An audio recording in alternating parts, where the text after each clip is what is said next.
তো সম্মানিত কৃষক ভাই বোনেরা, আমি যে কথা বলতেছিলাম যে আমরা এখন একটু ক্ষেতটা ঘুরিয়ে দেখাবো, পাশাপাশি রোগ নিয়ে আলোচনা করব, জাত নিয়ে আলোচনা করব, আর কতদিনের মধ্যে সঠিক ফলনটা বৃদ্ধি হয় সেটা নিয়ে আলোচনা করব।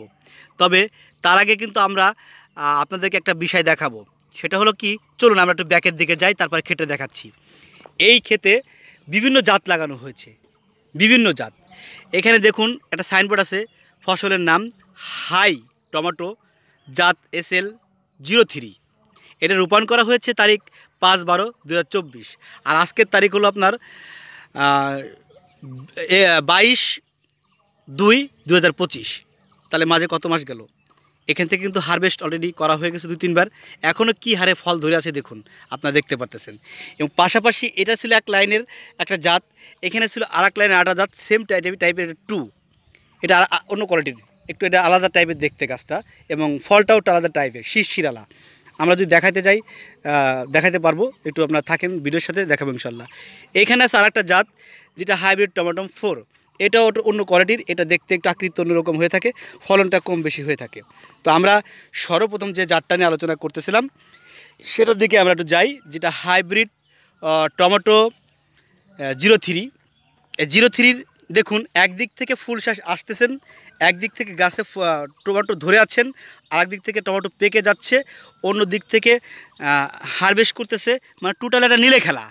আমরা যদি আপনাদেরকে বেশ সুন্দর করে না দেখাই, আপনি বুঝতে পারবেন না যে আসলে এরকমভাবে টমেটো ধরে থাকে নাকি গাছে।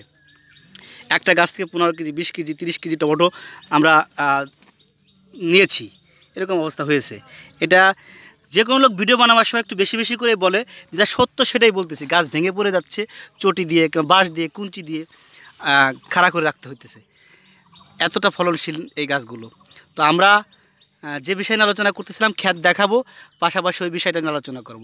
টমেটো চাষে যে রোগ আসে থাকে, সাধারণত গাছের পাতায় ভাইরাস ধরে যায়, ফুল শ্বাস ঝরে পড়ে যায়, এবং গাছে টমেটোমে আল পোকা মেরে থাকে, মানে মাছি পোকা আসে, আল মেরে থাকে, এবং পাশাপাশি মাঝে সাথে পচন ধরে।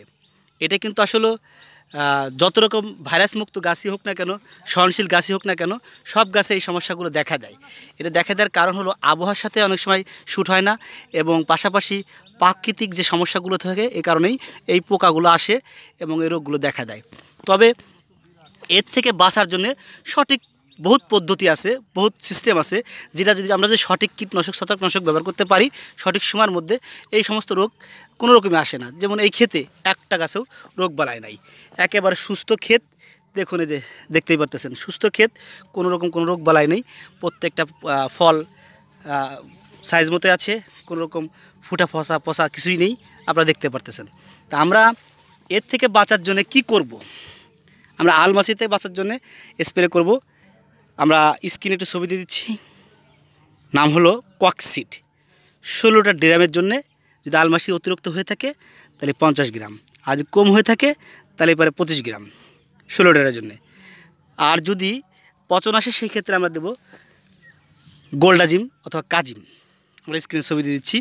পাশাপাশি যদি গাছের পাতা আপনার কুকড়িয়ে যায়, সেই ক্ষেত্রে আমরা দেব অ্যাবামেটিন, টক্সিমাইড। আর যদি গাছের পাতায় সেনাপোক, লেদাপোক আসে, তাহলে অ্যাবামেটিন ম্যানজেট গ্রুপের লিভা। আমরা প্রত্যেকটা ওষুধের ছবি দিয়ে দিচ্ছি স্ক্রিনে, আপনারা দেখতে পারতেছেন।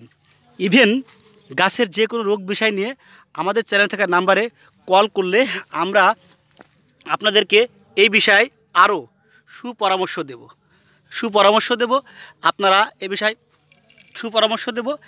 বিষয়ে আমাদের কাছ থেকে আরও সুপরামর্শ নিতেও পারবেন। পাশাপাশি আমরা আরেকটা কথা আপনাদেরকে বলতে চাচ্ছি, যদি এই কোম্পানির মালিকের সাথে আপনি আলোচনা করতে চান, আমরা ভিডিওর লিঙ্কে তার নাম্বার দিয়ে দেব, তার সাথে যোগাযোগ করবেন। এটা হলো ফরিদপুর জেলা, বোয়ালমারী থানার গুনভা ইউনিয়নের ইনসাফশিট লিমিটেড কোম্পানির টমেটো বীজ। ইনসাফশিট লিমিটেড কোম্পানির মালিকের নাম কৃষিবিদ মাতিনুর রহমান, যিনি মানুষের সাথে সুসম্পর্ক রাখে এবং যে কোনো কৃষি বিষয় নিয়ে মানুষকে সুপরামর্শ দিয়ে থাকেন। এবং এই চাষা যে দেখতে পারতেছেন, এই ক্ষেতের যত্ন নেন এবং এই ক্ষেতে সবসময় পড়ে থাকেন, এবং তার কথা মতো এই ক্ষেতে কখন কোন সময় কী ওষুধ প্রয়োগ করতে হবে সঠিক সময়ের মধ্যে উনি প্রয়োগ করে থাকে।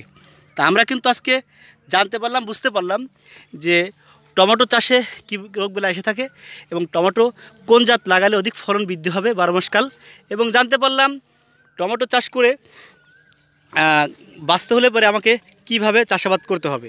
তা আমরা আরেকটা কথা আপনাদের সাথে ক্লিয়ার করতে চাচ্ছি, এই জাত যদি কোনো কৃষক বাইক ক্রয় করতে চান, আমার ভিডিওতে লিঙ্কে দেওয়া নাম্বার আছে আমার নিজের, এবং ইনভেস্টমেন্ট কোম্পানির নাম্বারও আছে, তাদের সাথে যোগাযোগ করে ফোন করে এই কৃষক ভাইরা এই জাত ক্রয় করতে পারবেন, কোথা থেকে কীভাবে সেটা বলে দেবো এবং কমেন্টও বলে দেবো।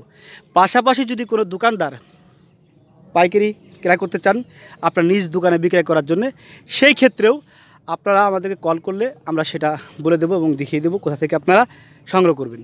তো টমেটো চাষ সম্পর্কে আজকে ছিল এই বিষয়ে আলোচনা। আমরা প্রতিনিয়তই আপনাদেরকে সুন্দর সুন্দর ভিডিও উপহার দিয়ে থাকি।